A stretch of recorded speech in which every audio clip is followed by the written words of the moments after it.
Oke semuanya, kembali lagi sama gue Muhammad Arfan Awal Santoso di Dorpi Indonesia.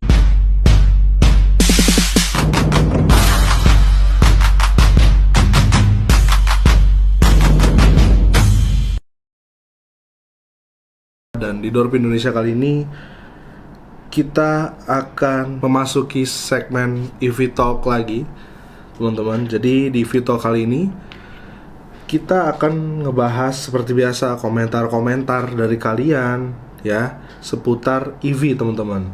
Ya, di sini ada 2 video yang gue jadikan bahan untuk video kali ini ya. Yang pertama ada di video EV Talk 2 yang kemarin, yang kedua ada di video BYD M6 road trip ke Bandung, teman-teman. Nah, untuk yang belum nonton EV Talk part 2 kemarin ya, yang sebelumnya, gue mohon untuk tonton dulu supaya kalian mengerti apa yang akan dibahas pada video kali ini, karena komentarnya bersangkutan dengan video yang kemarin tentunya ya, gitu. Oke, yang pertama ada dari Irwan Setiadi 72 ya, itu dia komentar di 1 bulan yang lalu. Justru menurut pengalaman saya pakai macam-macam jenis Jepang dan Korea, dari CR-V Gen 1 sampai 3, Innova, Accord, Fortuner, Carnival, Santa Fe, hampir 30 tahun. Cat BYD ini yang paling mengkilap, paling bagus. Boleh cek ke yang sudah pakai BYD, pengalaman yang sudah beli, salah satunya YouTube pengepul mobil. Oke, terima kasih Irwan Setiadi 72 sudah komentar.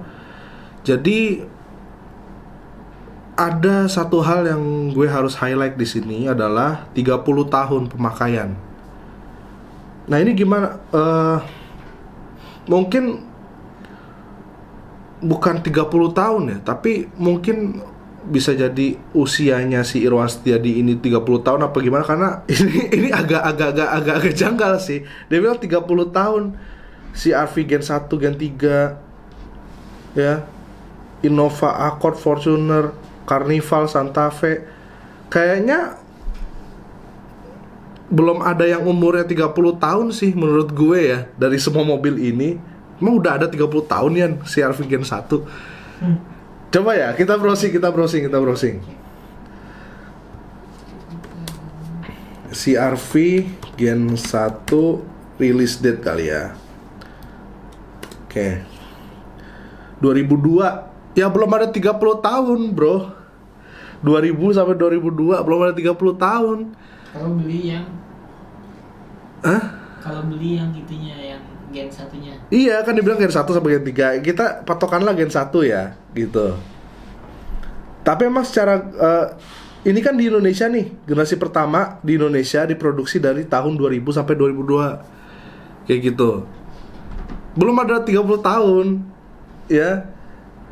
Nah, ini gimana nih komentarnya nih? Mungkin bisa diluruskan lagi lah nanti di komentar di video ini kali ya, untuk Irwan Setiadi kali ya tadi ya.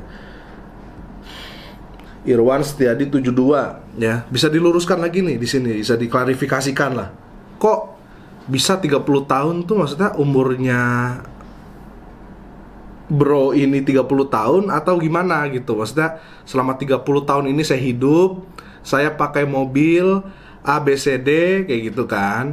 Nah itu baru agak masuk akal gitu ya. Cuman maksudnya kalau dari patokannya ini Innova apa sih, CR-V Gen 1 itu di Indonesia baru keluar atau diproduksi di tahun 2000 sampai 2002, teman-teman ya. Jadi harusnya kalau 30 tahun itu nanti kalau dunia atau Indonesia ini udah berada di tahun 2030 atau 2032 kayak gitu, teman-teman ya. Nah, untuk cat BYD sendiri yang dibilang paling mengkilap, ini harus diklarifikasi lagi juga nih, karena ini di sini benar-benar harus banyak yang dikoreksi kali ya dari segi penulisannya. Itu selama sekian tahun pakai atau dari barunya. Mungkin kalau dari barunya mungkin bisa begitu ya kan. Karena yang namanya mobil baru kan pasti kayak begitu. Nah, ini kan juga kalau gue tuh ngelihatnya kayak punyanya bokap gue itu memang dapat paint correction ya. Nah, mobil bokap gue, mobil Arvin yang emang Neta bukan BYD gitu ya, itu dia dikasih paint correction, tapi di mobil gue tidak dikasih paint correction sama sekali. Ya, kemungkinan itu bisa jadi seperti ya karena yang satunya kena paint correction, yang satunya enggak. Jadi ya apa adanya banget nih kebetulan mobil gue. Jadi ya begitulah ya adanya. Nah, mungkin untuk Bro Irwan Setiadi juga melihat atau bahkan udah punya kali ya mobil BYD, ya entah BYD apa, mungkin melihat wah ini keren banget nih, bagus banget kok catnya, mungkin juga kena yang namanya paint correction teman-teman. Dan paint correction itu bukan satu hal yang janggal, karena untuk kelas-kelas mobil kayak Mazda dan lain sebagainya yang pernah gue punya itu memang ada yang namanya paint correctionnya sebelum di-deliver ke pembelinya kayak gitu. Nah oke, kita lanjut lagi ya. Terima kasih Irwan Setiadi 72 sudah komentar. Dari Lingua Humanistik, setuju Om tentang literasi. Warga kita sangat kurang literasi. Hidup di era modern tapi minim informasi ya, tapi ketinggalan info kayak gitu. Nah, ya jadi di video EV Talk Part 2 ini gue sempat bilang masalah charger ya kan.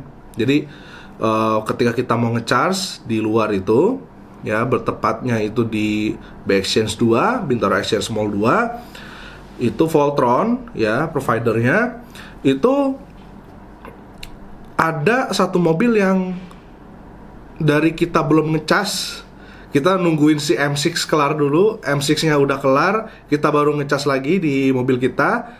Sampai kita kelar ngecas, dia masih belum kelar. Maksudnya secara ngecasnya dia udah selesai. Cuman ya karena orangnya belum ngambil ya jadinya belum pindah tuh mobilnya gitu. Jadi itu masalah literasi gitu ya. Jadi mungkin harus diedukasi lebih baik lagi lah gitu ya.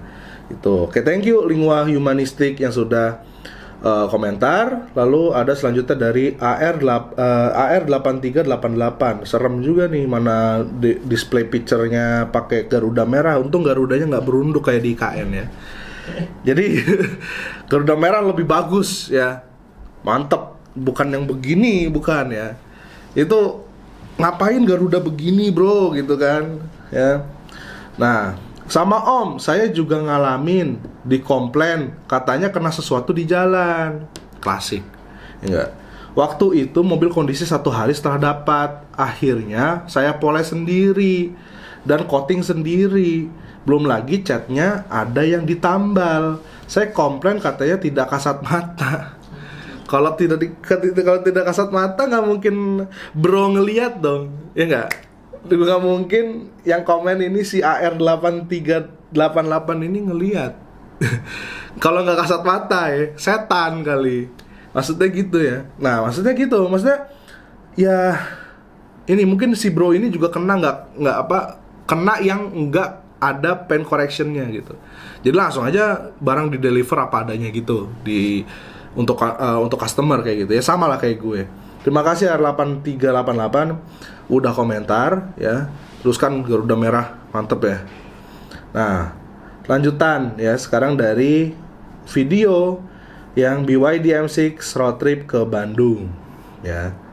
Ini belum ada part 2 nya nih, karena gue bingung banget. Gue mau bikin hitung-hitungannya gimana, karena gue punya kelemahan di hitung-hitungan ya. Nanti takutnya kalau gue hitung-hitungan salah, kalian berisik lagi gitu kan. Nah oke. Nah yang pertama dari Marcelinus Sardo ya, 10 hari yang lalu. Pakai nopol sementara boleh Om keluar kota. Waktu itu gue pernah baca di artikel di Grid Auto, itu ada peraturannya itu boleh. Jadi menurut mereka itu ya, bukan menurut mereka, ini menurut polisi ya. Polisi itu setiap kendaraan yang dari dealer segala macem yang udah dibeli ya, udah ada pembelinya, dia bisa mendapatkan surat sementara gitu, surat jalan namanya gitu. Dan di surat jalan itu juga udah ada istilahnya tuh nama yang pemiliknya, yang bersangkutan gitu loh. Jadi itu bisa sebagai pengganti sementara STNK gitu. Tapi setahu gue yang namanya plat nomor sementara itu tidak bisa diperpanjang. Gue nggak tahu ya. Karena ketika gue baca di suratnya itu memang ditulis di situ bahwa surat ini tidak untuk diperpanjang, tidak boleh diperpanjang kayak gitu. Jadi untuk dibawa ke luar kota itu urusannya boleh, tapi untuk diperpanjang ya itu katanya menurut tulisan yang ada tertera di surat jalan itu nggak boleh gitu ya. Nah terus lanjut lagi dari Umami 9581 ya, BYD charging curve-nya memang begitu ya, dan kondisi baterai panas habis dipakai, apalagi charging dengan mesin SK Signet yang EX-G20, bukan EX tapi X-G20 yang bekasnya G20 ya, yang banyak errornya dan maintenance-nya kurang. Tapi seenggaknya kalau di Ioniq 5 masih bisa mendekati 100 kW walaupun tetap jauh dari peak power 200 kW. Oke, terima kasih Umami 9581 atas komentarnya. Ya, gue udah komentar lagi di sini gitu ya. Untuk yang nggak tahu videonya, kalian wajib banget nonton videonya untuk tahu kondisinya seperti apa. Ya intinya adalah gue waktu itu menempuh perjalanan dari start dari Bintaro, Pondok Aren, sampai pemberhentian awal itu untuk ngecas itu di KM berapa Yan? KM 57 ya. 57 ya, 57 yang rest area 57 yang ada lagunya gitu. Nah, kita akhirnya ngecas pakai DC 200 kW ya di itunya, tapi mengalami kendala kayak gitu. Nah, lalu diluruskan lah sama si Umami 9581 ini gitu. Nah, kalau dibandingin antara BYD M6 apalagi dengan Hyundai Ioniq 5, kayaknya nggak apple to apple ya. Maksudnya kalau Ioniq itu memang udah kelasnya tuh udah beda ya, statusnya tuh udah apa, maksudnya levelnya tuh udah next level lah. Nggak mungkin ya mobil semahal sebagus Ioniq 5, Ioniq 6 dan lain-lainnya. Ya Kona kali ya, Kona gitu. Itu orang sound system aja Bose apa segala macem, masa ya buat ngecasnya kayak begitu kualitasnya gitu kan. Tapi kalau BYD ini menurut si Umami 9581 yang gue nggak tahu dia udah punya mobil apa belum, gue nggak tahu gitu ya. Si BYD ini lebih tepatnya mungkin BYD M6 yang emang apple to apple sama mobil gue ya, itu emang kayak begitu apa gimana kayak gitu. Tapi terima kasih Umami 9581 udah komentar dan udah meluruskan apa yang harusnya diluruskan nih di sini ya gitu. Terima kasih banyak. Nah gue juga mau nyempilin masalah pemakaian kali ya, pemakaian si BYD ini sampai saat ini ya. Untuk masalah untuk masalah chargingan gini, gue udah nggak nemuin kendala-kendala yang berarti, karena memang keperluan gue lebih banyak untuk di dalam kota gitu ya. Untuk di luar kota hanya ya sewaktu-waktu aja kayak gitu. Dan untuk pemakaian dalam kota, alhamdulillah gue sudah oke nih si wall chargernya ada di rumah. Jadi gue sudah tidak memerlukan lagi stasiun pengisian daya seperti di SPKLU ataupun di Voltron. Jadi gue udah bener-bener nggak memakai itu di dalam kota. Kalau misalnya nanti keluar kota, gue pasti bakal pakai lagi. Cuman untuk pemakaian dalam kota cukup di wall charger aja karena harganya jauh lebih murah ya kan? Gitu. Dan gue nggak ada isu sama sekali pemakaian wall chargernya gitu. Dan gue ngerasa malah jadinya pemakaian sehari-hari ini lebih murah gitu, lebih efisien gitu, karena gue memastikan selalu setiap ngecas itu di 200 km. Jadi jarak tempuhnya 200 km, yang dimana 200 km itu jauh ya teman-teman ya, gitu ya. Dan itu biasanya gue dapetin di angka 50%-an. Jadi masih ada setengah sebetulnya itu dayanya. Nah, akhirnya gue bisa sangat merekomendasikan si M6 ini gitu. Apalagi untuk kalian yang baru mau punya mobil. Kenapa gue bilang kayak gitu? Karena ya daripada lu beli mobil bensin, lu nggak kena insentif, ya tetap harus bayar pajak yang mahal kayak begitu. Mendingan lu beli mobil listrik aja, gitu. Karena ketika gue kalkulasikan, gue nambah 14 juta lagi buat wall charger, katakanlah seperti itu toh enggak mencapai harga dari Innova Zenik, gitu loh. Ini perbandingannya sama Zenik tuh jauh banget. Zenik masih harus bayar pajak yang mahal kayak begitu, ya, tanpa insentif yang berlaku, dan juga ya harus ngisi bensin kayak gitu. Sedangkan kalau gue biasanya isi bensin itu di mobil-mobil gue yang sebelumnya, itu gue paling nggak harus merogoh kocek di kantong itu lumayan mahal ya, dari 300 sampai 600 ribuan tergantung mobil apa yang gue pakai gitu ya.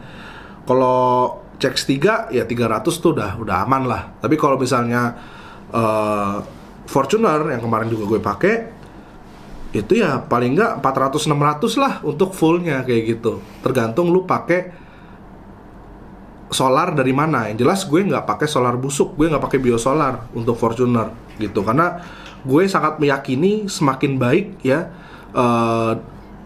istilahnya solar yang kita pakai untuk mobil solar kita, untuk mobil diesel kita, semakin baik juga secara performa, dan juga maintenance-nya juga jadi lebih baik gitu kan. Nanti ketika kita lagi mau maintenance, istilahnya nggak keluar harga-harga yang fantastis untuk inilah, untuk itulah, untuk cuci inilah, cuci itulah kan, karena kayak gitu ada pergantian part lah karena kita pakai biosolar kayak gitu. Makanya itu pentingnya ya pakai solar yang bagus untuk mobil diesel kita.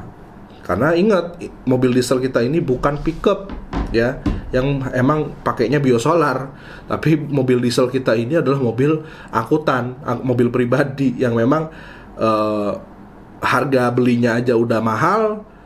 Ya apalagi ya, masa lu bisa beli mobil harga 500-600 juta tapi nggak bisa beli solar ya, harganya solar yang bagus gitu lah, gitu ya. Karena gue nggak ikutin sekarang harga solar berapa sih. udah gelap banget harga bensin, harga solar. Lu jangan-jangan makin naik ya, gitu sih. Ya makanya gue sangat merekomendasikan si BYD M6 ini untuk kalian yang baru mau punya mobil sih. Karena kalian pasti langsung jatuh cinta lah gitu. Kalau misalnya kalian kayaknya M6 terlalu pasaran, kalian coba Ion Y deh. Nah, karena di Ion Y itu dia ya bentukannya mirip-mirip M6 itu, tapi dikemas dengan lebih futuristik gitu ya. Dan dia harusnya sih udah dapat wall charger sih dalam paket pembeliannya gitu ya. Jadi kalian tinggal masang aja kayak gitu. Dan harganya juga cukup kompetitif kok. Gue kemarin lihat yang istilahnya yang bagus itu ya, yang tipenya yang agak tinggi gitu, dia 419. Jadi kan oke tuh ya gitu. Emang tapi kalian nggak mendapatkan daya seperti di M6. Kalau M6 itu kapasitasnya BYD, kalau yang BYD M6 ya, kalau yang standard range dia 55,4. Kalau yang kayak gue yang superior itu 71,8 kWh. Sedangkan kalau Ion Y itu